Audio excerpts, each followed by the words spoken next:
De acuerdo, de pronto voy a aprovechar dos preguntas que tiene Oscar Santana y son válidas las preguntas para este punto. ¿Qué pasa si yo hice ese reajuste de mi casa? Vamos, tenía una posible venta en el 2023 y resulta que al final pues, la venta no se hizo. Entonces, pues toca mirar efectivamente si la venta no se hizo, toca validar qué implicaciones puede tener. No pasa nada si digamos, si lo hizo y lo va a dejar de esa manera, pero tienes que revisar es qué efecto puedes tener en el impuesto al patrimonio.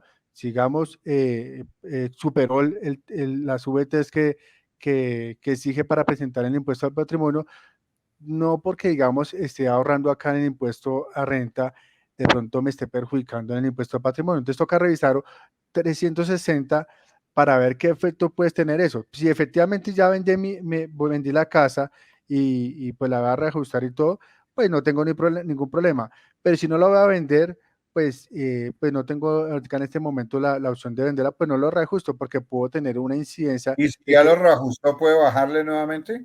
si ya lo presentó, digamos, si yo ya lo presento, digamos, reajustó y ya, digamos, en el siguiente año, No digamos, la ya no lo vendió. puedo, no, porque, digamos, ahí tiene que empezar a justificar parte de su patrimonio porque se está, Ese tema es bien importante, porque eso no es jugando. Si no, yo pienso vender en el año 2023, reajusto en el año 2022, después no puedo decir, no, es que me equivoqué, ya no voy a vender, entonces me voy para atrás.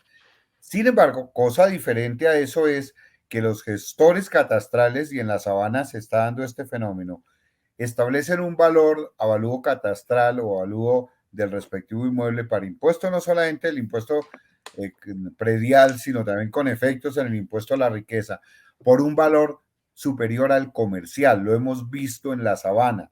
En ese caso, las normas que tienen que ver con el catastro multipropósito y con la defensa de los contribuyentes sí permite adelantar un proceso que es bastante complejo, pero se puede, para reducir el costo fiscal o avalúo catastral que fijaron los gestores catastrales por falta de realidad económica. Y eso no es simplemente que yo presente un memorial alegando usted por qué, con qué derecho me aumentó a valor comercial el respectivo avalúo catastral o el costo fiscal de mi inmueble, sino que es probando cuál es el verdadero valor y existe la metodología para poder reducirlo. Es la única forma. De resto, es el costo fiscal lo establece usted y lo establece a través de los procedimientos que la ley señala para incrementar dependiendo del IPC y el valor de los inmuebles o con un avalúo técnico que se realice que diga, bueno, mi casa yo le hice unas adecuaciones, mejoras y demás, y hoy no vale 10, sino vale 30 y lo declaro así con ese soporte en el año 2022 para tratar de venderla en el año 2023. ¿Estamos de acuerdo, John? de acuerdo, doctor.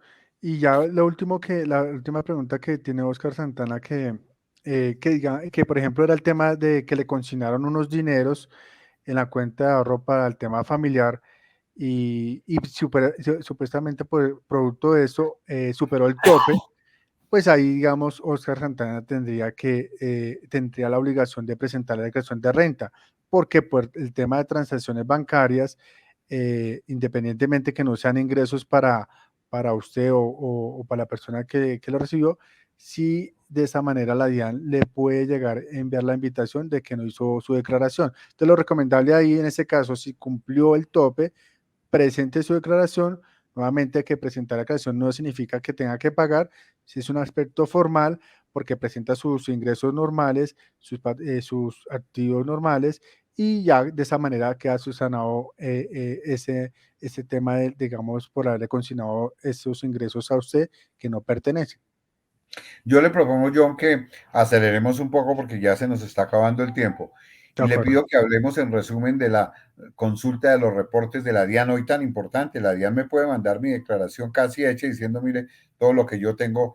¿Qué son esos reportes? No nos demoremos mucho porque ahí hay mucho que cortar, pero pues se nos acabó el tiempo para poder seguir avanzando. De acuerdo. Pues este reporte es alimentado por toda esa información exógena que hicieron pues las diferentes entidades, las empresas y diferentes entes a la DIAN. ¿Qué hace la DIAN con toda esa información?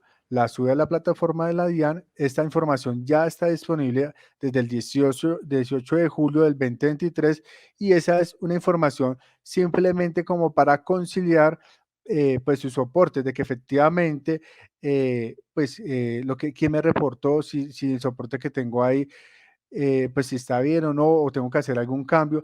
¿Qué puede pasar? Resulta que ha sucedido que algunas compañías por error le consignaban, por ejemplo, a Oscar Santana 1.000 millones. Se le fue un cerito más a 1.000 millones.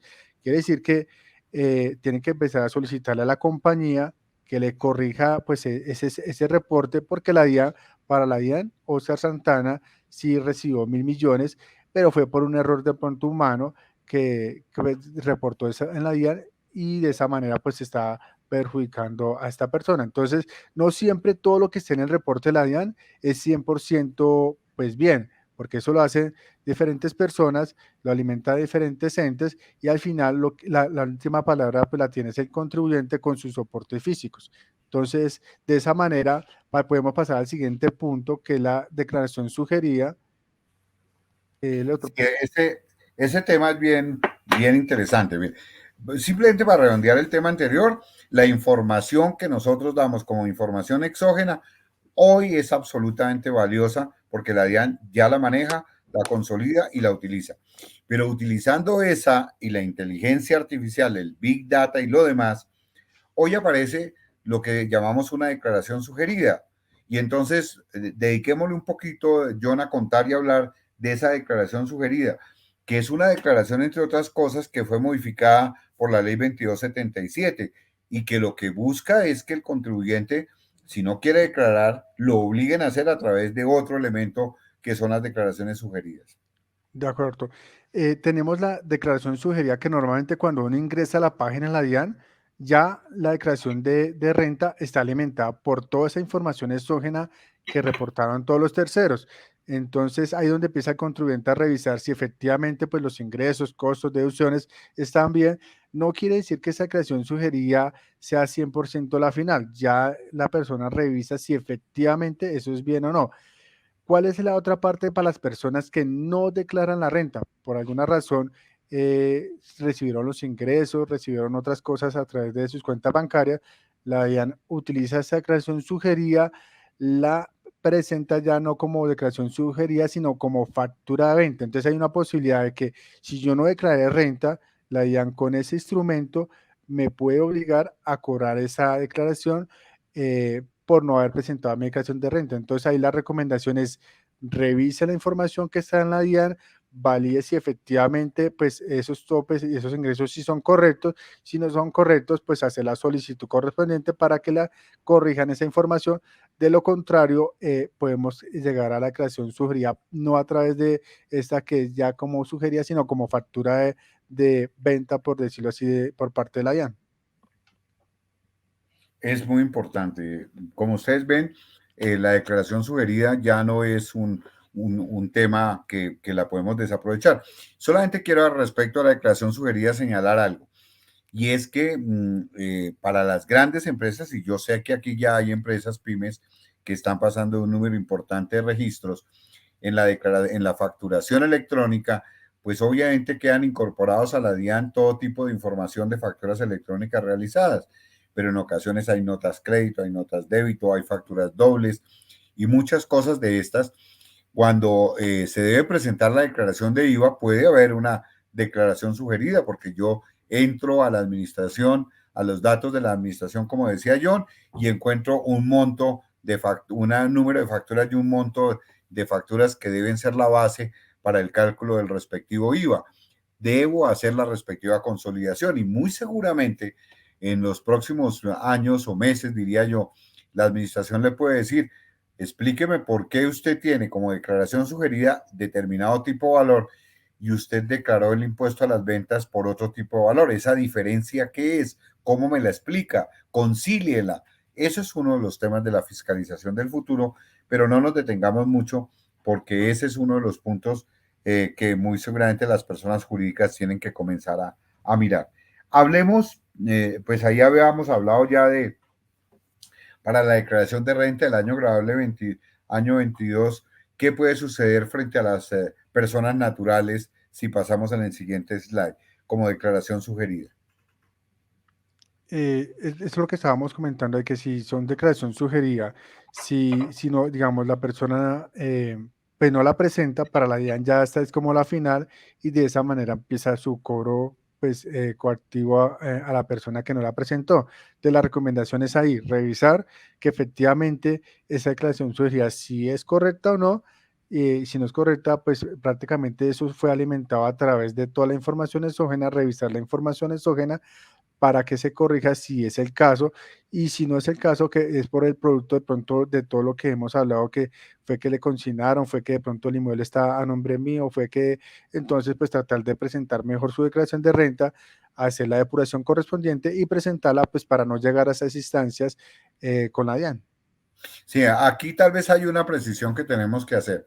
Lo que hizo la ley, y no es la 2277, porque en la 22 se reformó algo esta norma, es la posibilidad que tiene la DIAN de a través de lo que podría denominarse una factura como declaración, decirle al contribuyente, aquí está la declaración, decirle usted debe pagar esta cantidad de dinero que es lo que yo logré levantar y ya no es tan sugerida, con toda la información exógena que tiene y la recopilación del Big Data. Usted debe declarar y aquí está la factura.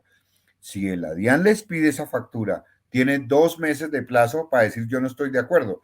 Y en ese caso, ¿qué debe hacer? Presentar su declaración de renta y decir los datos que usted tiene son los incorrectos y debe, si no lo hace, esa declaración factura que le mandó la administración se convierte en un título ejecutivo claro, expreso y exigible, posiblemente objeto de un proceso de cobro. Esa es la diferencia cuando es con personas naturales a través de la figura que creó la ley de expedir una factura como declaración. Esto es bien complejo porque hoy tiene la información que la DIAN guarda en sus archivos de toda la que ha recogido, pues puede ser mucha y puede estar mala.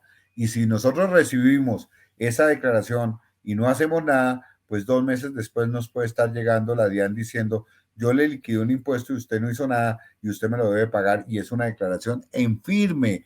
Y esa declaración en firme no tiene recurso porque no se lo señaló la DIAN.